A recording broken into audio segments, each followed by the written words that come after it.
దానివల్ల మాకు మంచి జరుగుతుంది కదా స్వామి. చెప్పండి స్వామి, మాకు మేలు జరుగుతుందా కీడు జరుగుతుందా? నిప్పు ఇంటికి వెలుగివ్వగలదు, ఒంటిని కాల్చనూగలదు. నీరు దాహం తీరుస్తుంది, దానికి విషం చేరిస్తే ప్రాణం తీస్తుంది. గాలి ఊపిరినిస్తుంది, కాలుష్యంగా మార్చితే ఉసురు తీస్తుంది. నేల ఆధారాన్నిస్తుంది, కృంగితే అధఃపాతాళానికి చేరుస్తుంది. ఆకాశం గొడుగవుతుంది, అక్కడ్నుంచే పిడుగు పడుతుంది. నిప్పు, నీరు, గాలి, నేల, ఆకాశం, ఈ పంచభూతాలని మనం ఏ దృష్టితో చూస్తే ఆ ఫలితం లభిస్తుంది. స్వామి, మీరింతకీ ఏం చెప్పదలుచుకున్నారు? ఈ ఇంట అడుగు పెట్టబోయే అద్భుతం ప్రమోదమా ప్రమాదమా అన్నది మీ మీ చేతల్ని బట్టి మరణమా?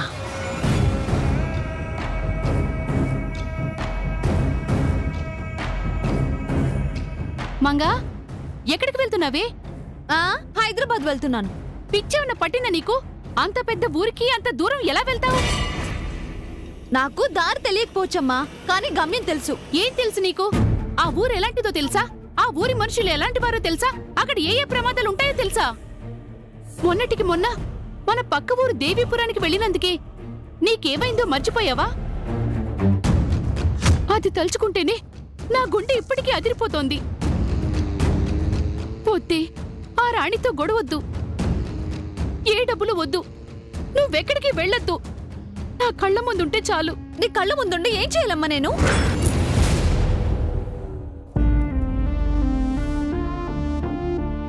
నువ్వు రోజు రోజుకి చావుకి దగ్గరవుతూ ఉంటే మౌనంగా చూస్తూ ఉండాలా? గుండె నొప్పి నీ ఎదను మెలిపెడుతూ ఉంటే, శ్వాస అందక నీ ఊపిరితిత్తులు ఉక్కిరి బిక్కిరి అవుతూ ఉంటే, పొరలు పొరలుగా వస్తున్న దగ్గుతెరల్ని నాకు వినిపించకూడదని నువ్వు అర్ధరాత్రి తలుపు దాటిస్తూ ఉంటే, అది చూస్తూ నన్ను నిశ్శబ్దంగా ఏడవమంటావా? నేను నిద్రపోయాననుకుని నువ్వు నా పక్కన కూర్చొని నా భవిష్యత్తు ఏమిటా అని నా తల నిమురుతూ ఏడుస్తూ ఉంటే, అది విననట్టు నటించమంటావా?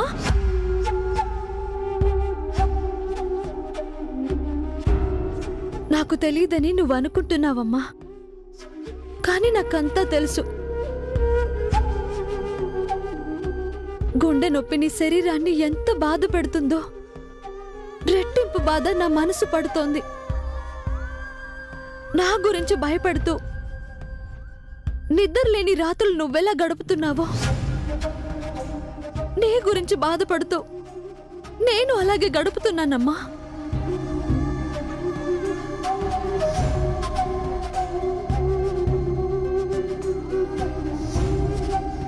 నువ్వు నాకు కావాలమ్మా. నువ్వు లేకపోతే నాకు జీవితం లేదు, భవిష్యత్తు లేదు.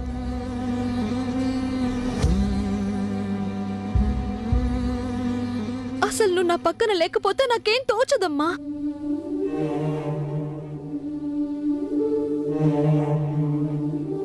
అందుకేనమ్మా, ఏం చేసైనా సరే నేను బ్రతికించుకుంటాను. వద్దు మంగా, వద్దు. నా కోసం నువ్వు కష్టాలు కొని తెచ్చుకోవద్దు. నీకోసం కాక ఇంకెవరి కోసం కష్టపడాలమ్మా నేను?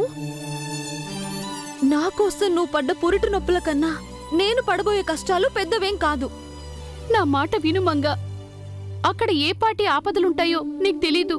ఆపదలు ఎక్కడైనా ఉంటాయమ్మా, వాటికి భయపడుతూ కూర్చుంటే బ్రతకలేం.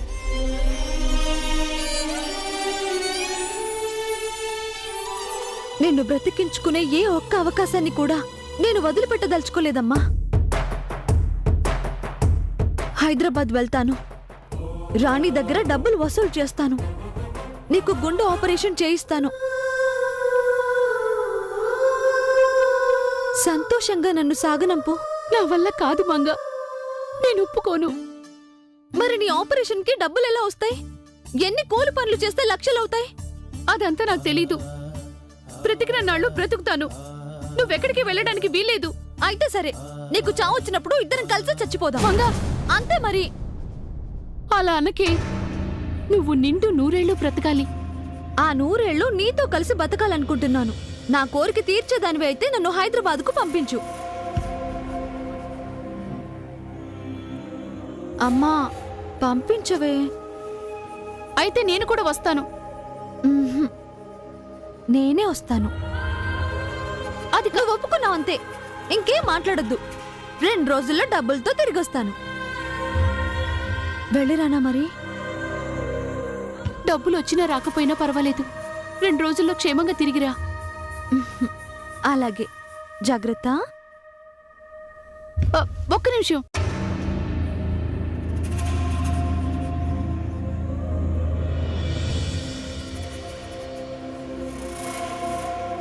ఆ దేవుడు నీకు తోడుగా ఉంటాడు.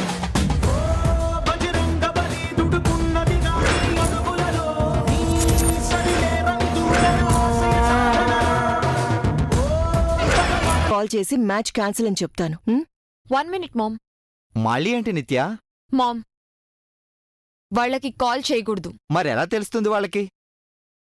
జే నన్ను చాలా చీప్ గా ట్రీట్ చేశాడు. నేను కూడా టిట్ ఫర్ టాట్ ఇవ్వాలి. ఎలా? హౌ?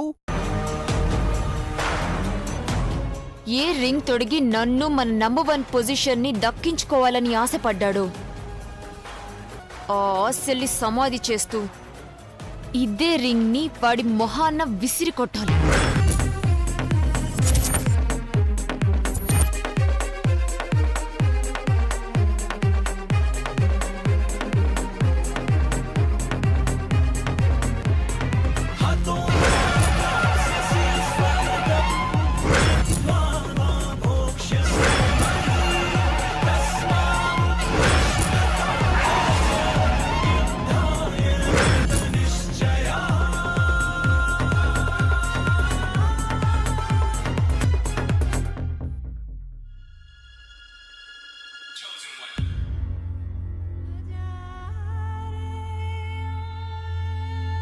ఈ ఇంటి పనోడి చేత ఆ ఇంటి పనోడికి ఈ రింగ్ పంపించు.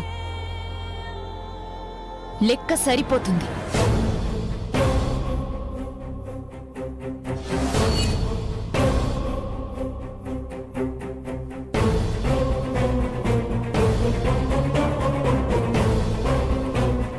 ఆ ఇంటి శాపం నా ఇంటి దాకా రాకుండా ఆగిపోయింది. నా ప్రాణమైన నిత్య తన ప్రాణాన్ని తనే కాపాడుకుంది. పెద్ద భారం అనుకున్నది దూది పింజలా తేలిపోయింది. ఏంటక్క ఆ రింగ్ అంతలా చూస్తున్నావు? దాన్ని డ్రైవర్తో పంపాలా, తోటమాలితో పంపాలా, లేక వంటవాడితో పంపాలా, వాచ్మెన్తో పంపాలా అని ఆలోచిస్తున్నావా? ఉహుం, లేదు. ఈ రింగ్ తీసుకో. ఆ ఇంటి పన్నోడి చేత పంపించు. ఆ? అంటే ఈ ఇంటి పనోడిని నేనా? హ? ఆఖరికి అమ్మా కూతుడు కలిసి నన్ను పనోడిని చేశారన్నమాట. చి చేస్తే చేశారు కానీ మ్యాచ్ క్యాన్సిల్ అయినందుకు మహా ఆనందంగా ఉంది. ఒరే చారీ, ఇక మీ బాసు బేకారే.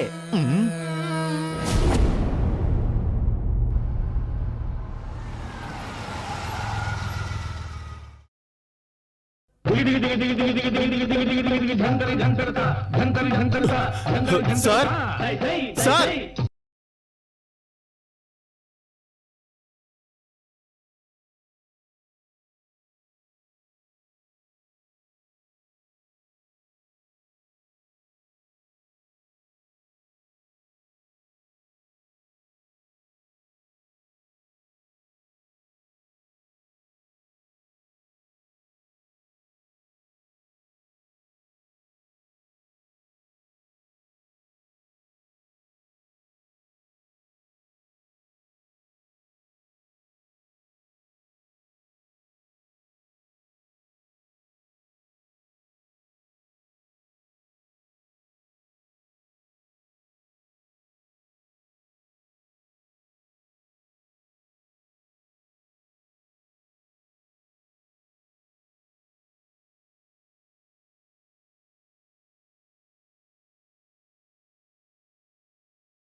ఏంటయ్యా చారీ, చెవి కోసిన మేకలా సార్ అంటూ అరిచి ఇప్పుడు సైలెంట్ గా ఉన్నావే? మరి చెవులు కుట్టించుకున్న పిల్లల ఆ ఆర్తనాదాలేంటి? ఏంటి చారి, ఏమైంది?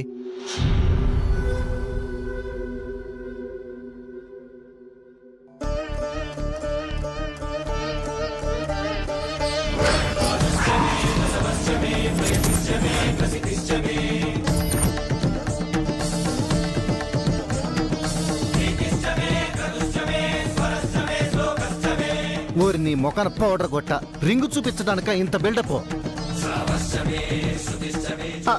ఈ ఉంగరం నిశ్చితార్థంలో నిత్యకు జై తొడిగిన ఉంగరంలా ఉందే. దానిలా కాదత్తయ్యా, అదే.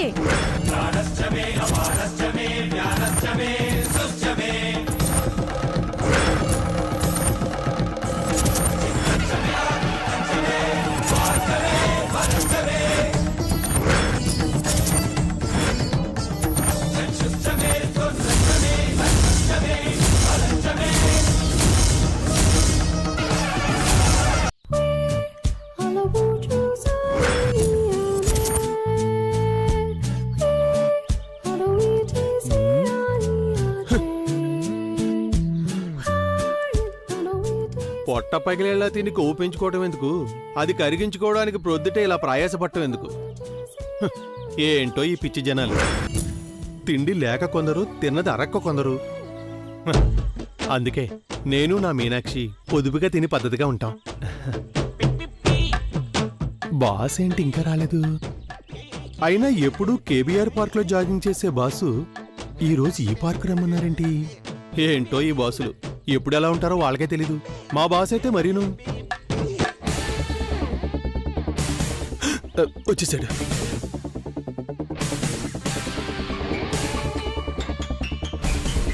Good morning sir. మార్నింగ్ చారి. మీరు వస్తారని మార్నింగ్ 6:30కే పార్క్ లో ఉన్నాను సార్.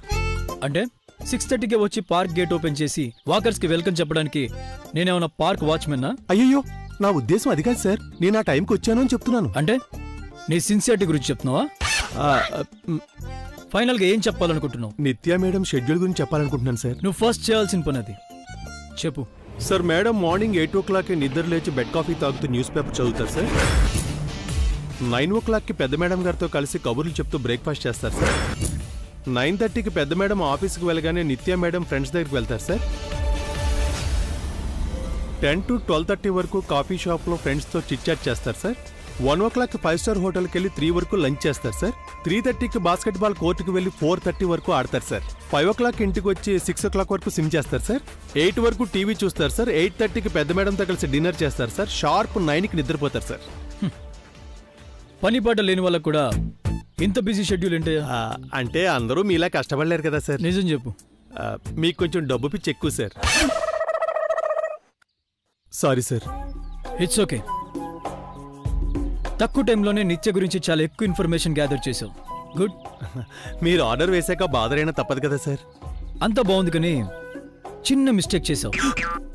మిస్టేకా? ఏంటి సార్ అది? మార్నింగ్ 6 to 8 నిత్య ఏం చేస్తుందో మిస్ చేసావు. అప్పుడు మేడం స్లీపింగ్ లో ఉంటారు sir. No, wrong. Right sir. Madam గారు ఇప్పుడు మంచి నిద్రలో ఉంటారు. జాగింగ్ లో ఉంటుంది. Impossible sir. ఉంటుందని చెప్తున్నా కదా. ఉండరు సార్. ఉంటే ఉండరని చెప్తూ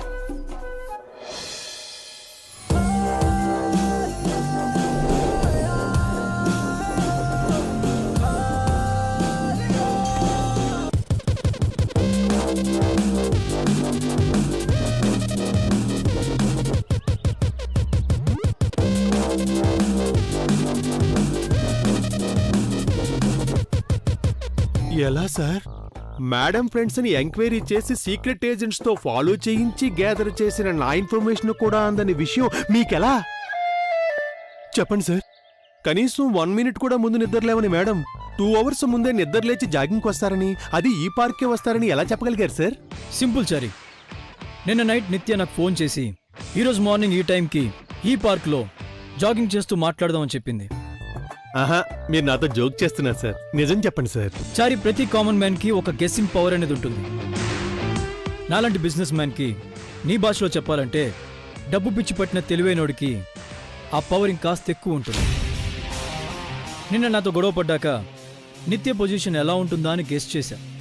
నచ్చిన కాస్ట్యూమ్ని, కాస్ట్లీ జ్యువెలరీని, నాలాంటి రేర్ ఇంటెలిజెంట్ని వదులుకోవడానికి న్యాచురల్గా ఏ అమ్మాయిలు ఇష్టపడరు. సో నన్ను రిజెక్ట్ చేయటం రైటా రాంగా అని నిత్య నైట్ అంతా నిద్రపోకుండా ఆలోచించుంటుంది. కరెక్ట్ ఆన్సర్ దొరక్క మైండ్ డిస్టర్బ్ అయి ఉంటుంది. అలాంటి పొజిషన్లో 4 గోళ్ల మధ్య ఉండలేక స్ట్రెస్ తగ్గించుకోవడానికి మెడిటేషన్కో జాగింగ్కో పార్క్ వస్తుంది. తన ఇంటికి దగ్గర డిస్టెన్స్లో ఉన్న పార్క్ ఇదే కాబట్టి ఇక్కడికే వస్తుంది. సో అలా వచ్చింది. ఏం అనాలిసిస్ సార్, గ్రేట్ సార్ మీరు. ఇప్పుడు నేను వెళ్ళి తనతో మాట్లాడతాను. ఎందుకు సార్? నిన్న మాట్లాడారు కదా, పైగా నో కూడా చెప్పారు. చారీ, అది నిన్న. ఈ రోజుకి నిన్నటికి చాలా తేడా ఉంటుంది. చూడు చారీ, టైంని బట్టి మూడు, ప్లేస్ని బట్టి మాట మారుతుంది. Just stay here and watch it.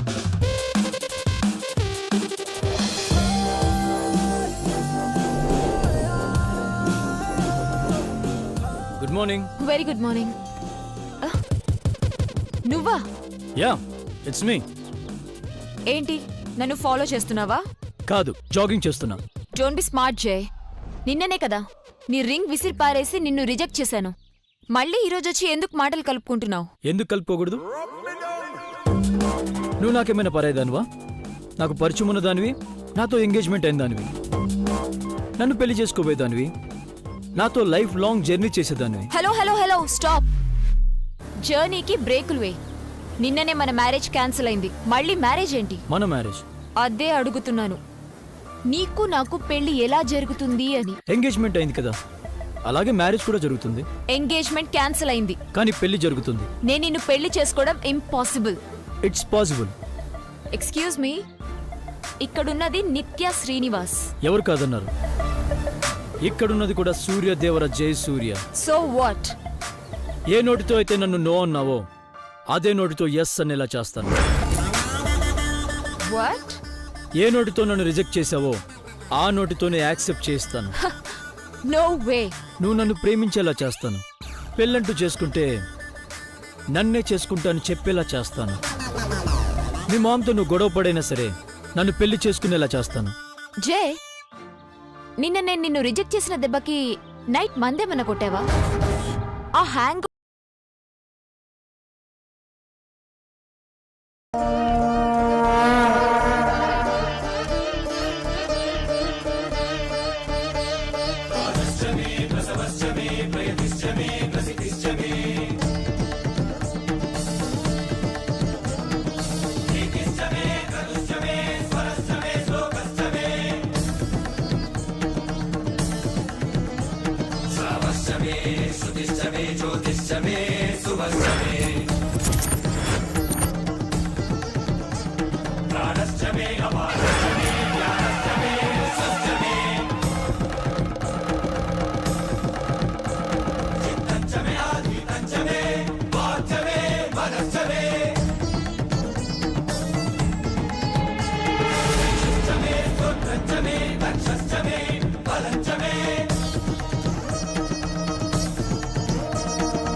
ఆ ఇంటి వారసుడితో మీ అమ్మాయి వివాహం జరిగితే ఆమె ప్రాణాలు కోల్పోతుంది.